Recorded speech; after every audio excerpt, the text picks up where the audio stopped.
Imagine करो एक देश जहां लोग स्लम्स में रहते थे, एक कंट्री जो वार के बाद बिल्कुल बर्बाद हो चुका था। आज वही देश दुनिया के रिचेस्ट नेशन में काउंट होता है।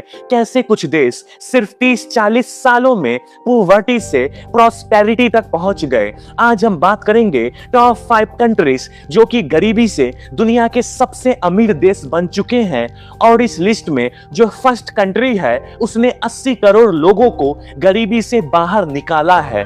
Number 5 Singapore. 9 अगस्त 1965 को जब सिंगापुर मलेशिया से अलग हुआ तब सिचुएशन बहुत खराब थी। सिंगापुर के पास ना ऑयल, ना गैस, ना मिनरल्स और कोई भी नेचुरल रिसोर्सेस नहीं था। बेरोजगारी पीक पर थी और इंडस्ट्रीज जीरो था। लोग स्लम्स में रहते थे, ना क्लीन वाटर ना प्रॉपर सैनिटेशन था। सिंगापुर अपना ड्रिंकिंग वाटर भी मलेशिया से इंपोर्ट करता था और ये पूरी तरह से दूसरे देश पर डिपेंडेंट था। तब सिंगापुर को एक विजनरी लीडर मिला, ली वान यू। इन्होंने डिसाइड किया कि देश को फर्स्ट वर्ल्ड स्टैंडर्ड तक ले जाना है। इसके लिए इन्होंने 4 मेजर स्टेप्स पर काम किया। Number 1 zero tolerance on corruption. इन्होंने ऑफिशियल्स को हाई सैलरी दिया ताकि घूसखोरी खत्म हो जाए, लेकिन उसके बाद भी कोई घूस या करप्शन करते हुए पकड़ा गया तो उस पे हेवी फाइन और जेल होगा।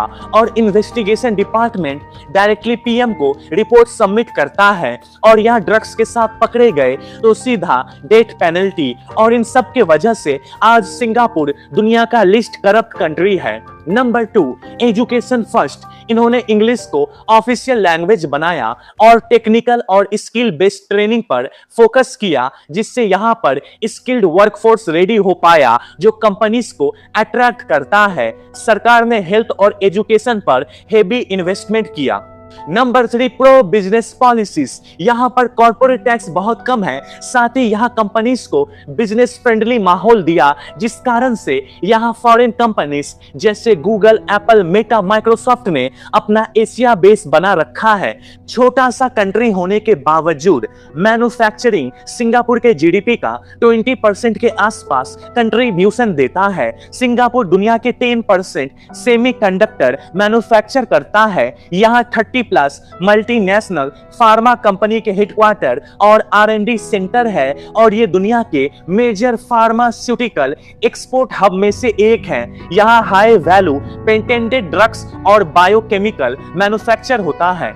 Number 4 port and shipping advantage. Singapore की सक्सेस का सबसे बड़ा रीजन उसका पोर्ट सिस्टम है। सिंगापुर स्ट्रेट ऑफ मलक्का के पास लोकेटेड है जो दुनिया का सबसे बिजी शिपिंग रूट्स में से एक है और ये रूट इंडियन ओशन और साउथ चाइना सी को कनेक्ट करता है और इस रूट से 30% ग्लोबल ट्रेड होता है, जिस कारण से बड़े कार्गो शिप्स यहाँ कंटेनर अनलोड करते हैं, फिर उन कंटेनर को छोटे शिप्स में लोड करके अलग अलग कंट्रीज में भेजा जाता है और सिंगापुर हर शिपमेंट से कमाई करता है। और यहाँ पर शिप्स फ्यूल रिफिल करने के लिए भी रुकते हैं और इन सब से सिंगापुर 35 से 40 बिलियन डॉलर पर ईयर की कमाई करता है और ये 1.7 लाख जॉब प्रोवाइड करता है। सिंगापुर के पोर्ट्स सबसे एडवांस और बिजिएस्ट पोर्ट हैं। सिंगापुर पर कैपिटा इनकम के हिसाब से दुनिया का रिचेस्ट कंट्री में आता है। Number 4 United Arab Emirates. UAE को इंडिपेंडेंस मिला 2 दिसंबर 1971 को जब ब्रिटिश प्रोटेक्शन खत्म हुआ और 7 एमिरेट्स मिलकर एक नया कंट्री बनाते हैं, लेकिन उस वक्त यूएई आज जैसा मॉडर्न और रिच नहीं था। इंडिपेंडेंस के टाइम ज्यादातर एरिया सिर्फ डेजर्ट था, infrastructure almost zero, roads limited, hospitals और स्कूल्स बहुत कम थे। 1960s में ही यहाँ ऑयल मिल चुका था और 90% ऑयल अबू धाबी से आता है। यूएई के फाउंडर प्रेसिडेंट शेख जैद बिन सुल्तान को यह समझ आ गया कि सिर्फ ऑयल पर डिपेंडेंट नहीं रह सकते, इसलिए इन्होंने ऑयल से आने वाले पैसे को स्कूल्स, हॉस्पिटल्स, रोड्स और हाउसिंग बनाने में लगाया। यूएई ने 4 मेजर स्ट्रेटेजी अपनाया। Number 1 world class level infrastructure. UAE ने modern highways, smart cities, huge airports, ports, logistic hubs और बुर्ज खलीफा जैसी आइकॉनिक बिल्डिंग्स बनाया जिसने ग्लोबल अटेंशन को अट्रैक्ट किया। Number 2, open economy. यूएई में कंपनी को बाकी देशों के मुकाबले लो कॉर्पोरेट टैक्स देना पड़ता है और यहाँ पर कंपनी सेटअप करना भी इजी है और यहाँ जीरो इनकम टैक्स देना पड़ता है, जिस कारण से फॉरेन इन्वेस्टर अट्रैक्ट हुए। Number 3, strong law and safety. UAE दुनिया की सेफेस्ट कंट्री मानी जाती है। यहाँ चोरी, फाइट्स, ड्रग्स या सीरियस क्राइम पर सख्त और तुरंत सजा मिलता है, जिस कारण से यहाँ क्राइम रेट बहुत लो है। इसी वजह से यहाँ 190+ नेशनलिटी के लोग रहते हैं। Number 4, tourism. यहाँ पर वर्ल्ड की tallest building Burj Khalifa, Dubai mall, Dubai miracle garden, 7 star hotel, Burj Al Arab, biggest man made island palm Jumeirah, largest indoor amusement park, IMG world of adventure, Ferrari world जैसे top tourist attraction है, जिसे देखने के लिए हर साल 2.7 crore tourist आते हैं और टूरिज्म यूएई के जीडीपी का 10% कंट्रीब्यूट करता है। Number 3, south Korea. 1910 से लेकर 1945 तक कोरिया पर जापान का रूल था। कोरियन लैंग्वेज और कल्चर को दबा दिया गया, लोगों से जबरदस्ती मजदूरी करवाई गई और रिसोर्सेस का फुल एक्सप्लॉयटेशन हुआ। 1945 में वर्ल्ड वार 2 के बाद जापान ने सरेंडर कर दिया। कोरिया टेक्निकली फ्री हो गया, लेकिन वर्ल्ड वार के बाद कोरिया को 38 पैरेलल लाइन पर 2 हिस्सों में बांट दिया गया। नॉर्थ कोरिया जो सोवियत यूनियन के इन्फ्लुएंस में था और साउथ कोरिया यूएस के इन्फ्लुएंस में था और 1948 को साउथ कोरिया ऑफिशियली एक अलग कंट्री बन गई और 1950 में नॉर्थ कोरिया ने साउथ कोरिया पर अटैक कर दिया और ये वार 3 साल तक चला और जब 1953 में वार खत्म हुआ तो साउथ कोरिया ऑलमोस्ट तबाह हो चुका था। इंडस्ट्रीज और इंफ्रास्ट्रक्चर ऑलमोस्ट डिस्ट्रॉय हो चुका था। ज्यादातर लोग गरीब किसान थे। उस टाइम देश अमेरिकन एड पर डिपेंडेंट था और साउथ कोरिया सबसे गरीब देश में काउंट होता था। फिर 1960 में प्रेसिडेंट पार्क chung hee ने पावर संभाला और इन्होंने इकोनॉमिक प्लान स्टार्ट किया। सबसे पहले इन्होंने एजुकेशन पर हेवी इन्वेस्टमेंट किया। साउथ कोरिया ने समझा रियल पावर नेचुरल रिसोर्सेस नहीं, एजुकेटेड लोग हैं। इन्होंने स्कूल, कॉलेजेस और टेक्निकल एजुकेशन पर मैसिव इन्वेस्टमेंट किया, जिस कारण से आज साउथ कोरिया की लिटरेसी रेट ऑलमोस्ट 100% है। नंबर 2, साउथ कोरिया में वर्क कल्चर बहुत स्ट्रॉन्ग है। लॉन्ग वर्किंग हावर्स, डिसिप्लिन और डेडिकेशन ने इकोनॉमी को बूस्ट किया। एक जनरेशन ने स्ट्रगल किया ताकि नेक्स्ट जनरेशन बेटर लाइफ जी सके।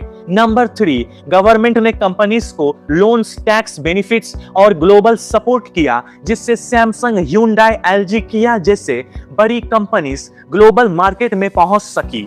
नंबर 4, साउथ कोरिया सिर्फ अपने देश के लिए प्रोडक्शन नहीं करता बल्कि दुनिया के लिए प्रोडक्शन करता है। Make in Korea, sell to the world. इस स्ट्रेटेजी के वजह से फॉरेन मनी आने लगा और इकोनॉमी फास्ट ग्रो हुआ।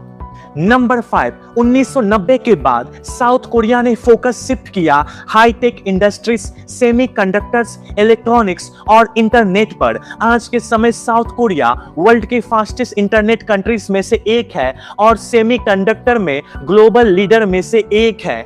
एरिया के हिसाब से देखा जाए तो साउथ कोरिया बिहार के साइज का है, लेकिन इतनी छोटी देश होने के बाद भी दुनिया की 14th लार्जेस्ट इकोनॉमी है।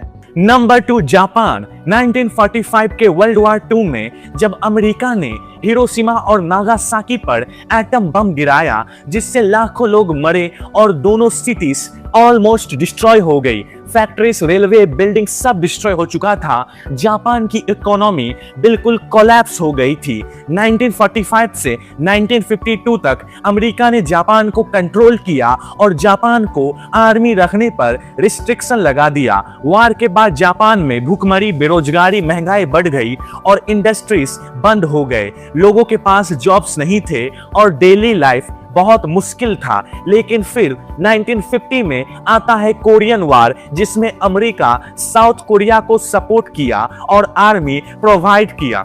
इस वार में यूएस ने जापान से यूनिफॉर्म्स, फूड सप्लाईज, व्हीकल्स और मशीनरी खरीदा। इससे जापान की फैक्ट्रीज दोबारा चलने लगी और उसकी इकोनॉमी को स्ट्रॉन्ग बूस्ट मिला। जापान ने क्वांटिटी से ज्यादा क्वालिटी पर फोकस किया और डोमेस्टिक मार्केट से ज्यादा फोकस एक्सपोर्ट पर किया। कंपनीज जैसे टोयोटा, सोनी, पैनासोनिक और होंडा ने हाई क्वालिटी प्रोडक्ट बनाकर यूएस और यूरोप में बेचना स्टार्ट किया। इसी स्मार्ट बिजनेस मॉडल की वजह से 1960 से लेकर 1980 के बीच जापान दुनिया की सेकेंड लार्जेस्ट इकोनॉमी बन गया और जापान में रिसर्च और डेवलपमेंट, रोबोटिक्स, इलेक्ट्रॉनिक्स और ऑटोमोबाइल्स पर स्ट्रॉन्ग फोकस किया और अभी के समय जापान दुनिया की 5th लार्जेस्ट इकोनॉमी है। Number 1 China. 1949 में चाइना माओ जेडोंग के अंडर में एक कम्युनिस्ट कंट्री बना। 1978 तक चाइना दुनिया के सबसे बड़ी गरीब देश में से एक था और पर कैपिटा इनकम सिर्फ $200 के आसपास था, जो उस समय इंडिया के पर कैपिटा इनकम से भी कम था। और ये दुनिया की सबसे पॉपुलेटेड कंट्री थी और ज्यादातर लोग गांव में रहते थे और खेती पर डिपेंडेंट थे और फॉरेन इन्वेस्टमेंट जीरो था। और इस समय चाइना की 80% से ज्यादा पॉपुलेशन एक्सट्रीम गरीबी में थी। फिर 1978 में डेन सियोपिंग ने इकोनॉमिक रिफॉर्म स्टार्ट किया। चाइना ने अपने इकोनॉमी को ओपन कर दिया और फॉरेन कंपनीज को इनवाइट किया। चाइना ने इंफ्रास्ट्रक्चर पर हेवी इन्वेस्टमेंट किया, जिसमें हाईवेज, ट्रेन, पोर्ट्स और एयरपोर्ट्स बिल्ड किया, जिससे ट्रांसपोर्टेशन बेहतरीन हो सके। साथ ही यहाँ लो कॉस्ट में स्किल्ड लेबर मौजूद था। चाइना ने कॉर्पोरेट टैक्स को कम कर दिया और फैक्ट्री सेटअप करने के लिए इजीली जमीन प्रोवाइड किया, जिस कारण से यहाँ पर एप्पल, सैमसंग, डेल जैसे इलेक्ट्रॉनिक ब्रांड्स, नाइकी, एडिडास जैसे फुटवेयर ब्रांड्स, टेस्ला, वॉक्सवैगन जैसे ऑटोमोबाइल कंपनी ने अपना फैक्ट्री लगाया और यहाँ पर हंड्रेड्स ऑफ फॉरेन कंपनीज ने अपना फैक्ट्री सेटअप किया, जिससे चाइना में हेवी फॉरेन इन्वेस्टमेंट हुआ और इसने चाइना में करोड़ों जॉब्स प्रोवाइड किया। इसी स्ट्रैटेजी से चाइना वर्ल्ड का फैक्ट्री बन गया है। चाइना सिर्फ फॉरेन कंपनीज के फैक्ट्रीज पर डिपेंडेंट नहीं रहा, आज उसके अपने डोमेस्टिक कंपनी भी ग्लोबल लेवल पर बहुत पावरफुल बन चुके हैं। हुआवे, शाओमी, लेनोवो जैसे इलेक्ट्रॉनिक्स कंपनीज आज दुनिया भर में स्मार्टफोन्स, पीसी और स्मार्ट डिवाइसेस सेल कर रहा है। BYD, नियो जैसे ईवी कंपनीज, अलीबाबा, टेंसेंट जैसे ई कॉमर्स और social media company world stage पर डोमिनेट कर रहा है। दुनिया का 30% मैन्युफैक्चरिंग सिर्फ अकेले चाइना करता है, जिससे पर ईयर 4 से 5 ट्रिलियन डॉलर की कमाई करता है और ये इंडिया के टोटल जीडीपी के बराबर है। और China car, EV, steel, batteries, toy, ship building, solar panels, 5G equipment, robotics, drones, इन सब में नंबर 1 है। और चाइना दुनिया का 90% रेयर अर्थ मिनरल प्रोड्यूस करता है और इन 40 सालों में चाइना ने 80 करोड़ से ज्यादा पॉपुलेशन को गरीबी से बाहर निकाला है और यूएस के बाद चाइना दुनिया की दूसरी सबसे बड़ी इकोनॉमी है और आज चाइना पूरे वर्ल्ड को डोमिनेट कर रहा है।